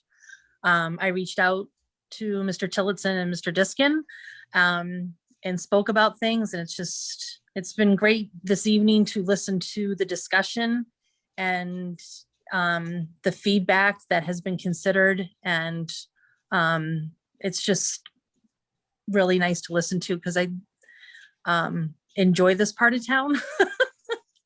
That I live here, and I know that it can be done the right way. So it's very much appreciated that it's being very, very thought over. And that's all I have to say. Well, thank you, Susan. Thank you, Ms. Copeland. I really do appreciate, on behalf of the board, thank you very much. It's our goal, I think, as you know, to try and remain as transparent as possible. It's everyone's town who lives here, so we need to bring in whomever we can into the process. Thank you. Any other comments from, I'm sorry, I don't want to shut you off, Susan, but you just put yourself on mute, so I'm going to go with. No, I did mute myself. No, yeah. Okay. No, I'm good. Thank you so much. Well, thank you. Yep. Good to hear from you, by the way. It's hard not seeing you all the time being downtown and coming into the building. That'll change, I hope. Okay. Yes, one more week. Yep. I may not be ready. Other comments from anybody on this? I'm going to have to be the timekeeper in a moment. APAC has been generous and the town has been generous in giving us up to 2 hours to accomplish our meetings. Believe it or not, we got to this topic 15 minutes ahead of when I thought we would. So I think we're probably at a point, unless anyone's got comments, where we can get a continuation on this. If I'm not missing anything, can anybody think of anything that needs to be done between now and the next meeting so we can pick this up and keep moving? Any members of the board or Mark? Yeah, I will certainly, once I receive it from Attorney Para, I will forward the conservation restriction document and the homeowners association to our town council so they can at least start on those. With respect to that, when we were working on the John Carroll Reserve, I think Joanne had comments on the conservation restriction. I'm not sure if she's been provided a copy of this, but I believe she has the draft, but we can, certainly ask her for her comments at the same time. Yeah, that would be helpful. Yep. Thank you. And I'm sorry, I was going to ask the question, and I know Mr. Parr was frustrated by this in the past. We are going through an OSRD where we have to work together as departments, and we're getting much better at it. I have not been watching the conservation meetings lately. As a matter of fact, I appear before them in a couple of days looking for an RDA. Are you guys, can you quantify where you are with them for us, for the board, just so we have an understanding, Mr. Parra? In terms of the conservation restriction? Yeah. In the process, where you are in the process, I guess is the question. In the process, we've provided the draft, and there have been no discussions with the Conservation Commission concerning the contents of the CR. As I said, we basically copied from John Carroll, made some adjustments for the facts on the ground here. So I'm happy to coordinate with Joanne and if anybody has any comments to incorporate those. Mr. Chair, were you asking for clarification on an NOI and things of that nature? Is that what you were looking for? I'm sorry, Ken, I dropped something on my desk and didn't hear you. I thought you might be asking for clarification just for our info on their NOI, notice of intent and stuff like that. And I kind of wanted to know whether they just were in the process. It's an ongoing thing. They're still working with the Conservation Commission. It's outside of our purview. We're working on our side of the fence, and I just wanted to ask only because I was in general interested. I was going to also, if I may, I thank you very much for calling out the trees that are 24 in diameter breast height. And I'm hoping that some will remain on the property. As many as possible, will remain on the property. Obviously, some won't be able to. With that, anything else for anybody? I'd like to ask for a continuation, I think. Mr. Chairman, Yes, Mr. Levine.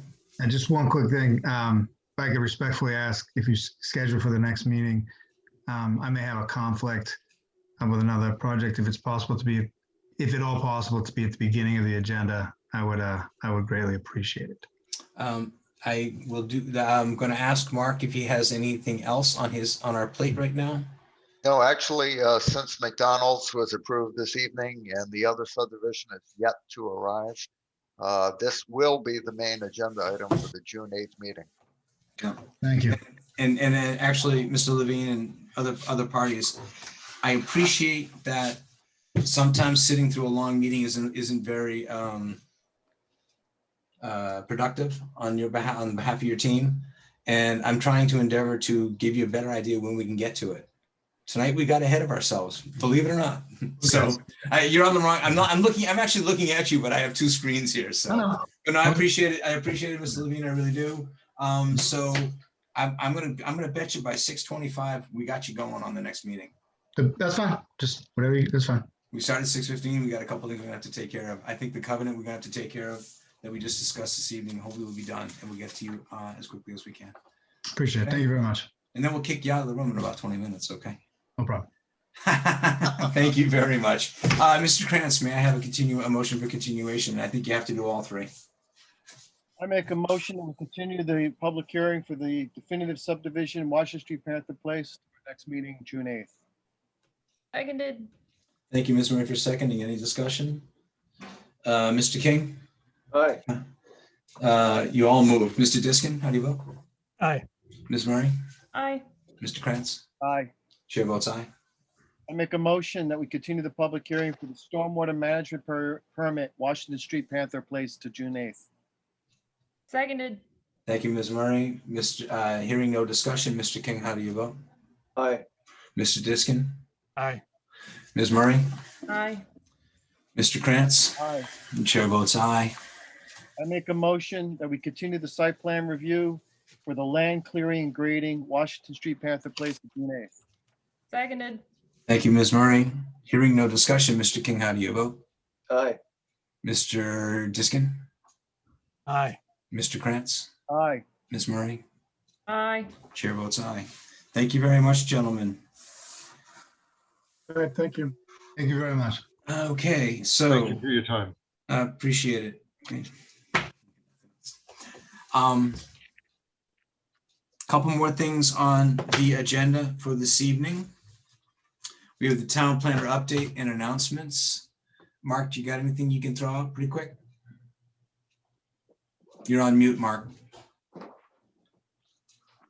Sorry, I think at the next meeting, there will be ample opportunity to describe sort of the I would say ad hoc, temporary way to facilitate communication between the various departments as we enter this busy period. To that end, I've prepared a spreadsheet. We're also looking at a few other ways to facilitate such communication and information flow. It's still in process, and I know eventually the town will be developing permit tracking software that will be highly professional, that will be installed in all departments, but that will take a while. So between now and then, we have to work to develop a somewhat better system, especially this summer and fall, as we'll have multiple subdivisions and multiple site plans going forward simultaneously. But I think I would be better prepared to give that presentation at the next meeting, since there'll be Appreciate that. And Jonathan, I more did ample get time. Yeah. And Jonathan, I did get your email. Thank you very much. Well thought out piece. I agree with you. Mhm. I have to tell you, and Mark and I had a very don't want to call it a heart-to-heart conversation, but Mark and I finally had a chance to chat the other day on the phone. I can be very direct sometimes. It's not fair to the other people. As my boss once said, your children must be scared of you sometimes. I drop into get it done mode and I'm very direct. Mr. Diskin has called me out on it and I appreciate him when he does it. So if I get there, by all means, let me know. Okay, but Jonathan, I really appreciate getting your well-reasoned email. Makes a lot of sense. Thank you. Feelings are mutual. Thank you. Yeah, thank you. Anything else, Mark, that you have in the way of announcements? No, really, that's it. Just trying to keep everything organized. Okay. So, yeah. Again, I want to congratulate the newly elected members of the board. And Mark, I would ask, and Heather, if you don't mind, I will send a reminder on this. We need to put reorganization of the board elections on the next meeting. If you please, and I would like to do it at the end of the meeting, unless anybody has any true objection to that. Keep the flow going on what we got, and then we'll see what happens afterwards. But I'm open to anything at that along those lines. Old business. We signed the Catania special permit that got off today. We got to find a better way to communicate when signatures happen. I was away a couple times this week, and I'm often working as a catalyst for getting people, because we don't always all see our town email every day.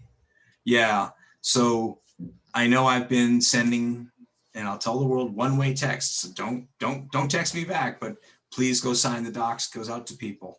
I've been very busy the last 10 days, and that was, I think, where it broke down. So we need to kind of come up with another way to communicate with the members of the board that signatures are required. So there's that. Other old business. I got one. Yeah, question. go ahead. I'm going to look up my other sheet because I was working from 2 sheets tonight. Go ahead, Mr. It's Diskin. just general stuff. So that covenant that we worked on for the Aho project, which was reviewed by and diligently reviewed, I presume, by town council. Are we able to maintain that as a template for the future? And so this is ready to go the next time? Yeah, I think there's a lot in there that's a good template. We would just need to make sure that anything specific to any given case doesn't sneak in. But yeah, certainly. Fantastic. Because I mean, that took, I don't know, 6 weeks, something like that, or more than that. 6 or 8 weeks almost between the number of meetings and stuff. It will at least give us a jumping off point to shorten the time for the next time we need it. Yeah, I don't think we really had a good covenant before for applicants to, be aware of. They kind of created their own short forms. Right. So it'd be nice. It's nice to be able to hand it out and say, here's what we do, and let's do it that way. Anything else? Yeah, I want to go back over something, and I know we're out of the hearing now, but this is just a general thought because this comes up all the time. So one of the comments from the fire department on the interdepartmental comments was no common driveways, eliminate the common driveways. This is something we have to resolve about common driveways all the time, because it's not going away. Not quite sure why they take a stand like that just says eliminate common driveways. So I do remember this happening in the past, Ken, but I don't remember them being so. It's such a strict one. Is there any way we could maybe get a quick 3 to 5 minute presentation from from Fireman Bob, or whomever's the appropriate person? I do not want to work if it's something we don't understand because we don't know from what they see, from what public safety sees. We need to understand that. That's all. Yeah, exactly.